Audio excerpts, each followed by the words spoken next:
In the 50s, the 60s, the 70s, the 80s, the 90s, even in the first decade of the 21st century, the news that American weapons were landing on Russian air bases 400 miles inside Russia, on air bases that house Russian nuclear bombs, would be a story almost beyond comprehension.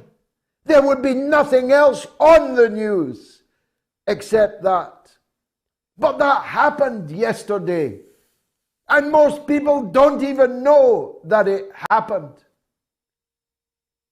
You know that Moscow is closer to the Ukrainian border than the air bases struck by American weapons, presumably fired by Ukrainians or even foreign mercenaries in their hire. That means those missiles could have landed on Moscow. That means those missiles, American missiles, could have landed on the Kremlin. Are you people determined to create a nuclear holocaust on Earth? Or are you just so recklessly stupid that you imagine that the Russians will continue to thwart these provocations? Do you imagine that Putin is the worst that could be in the Kremlin? Don't you know that Putin is under intense pressure in Moscow to finish this war in Ukraine? Not by ending it, but really finishing it. No more negotiations. No more velvet gloves. No more carefully targeting.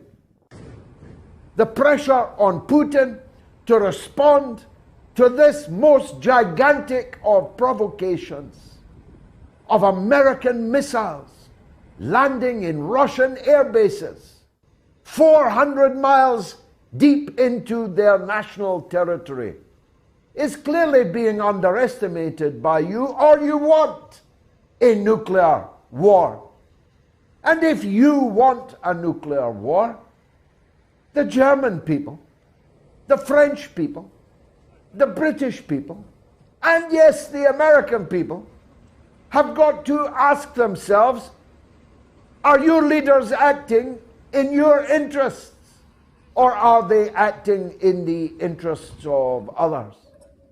Do you want to risk the end of the world for a country you couldn't place on the map, for cities you could not spell and certainly could not pronounce?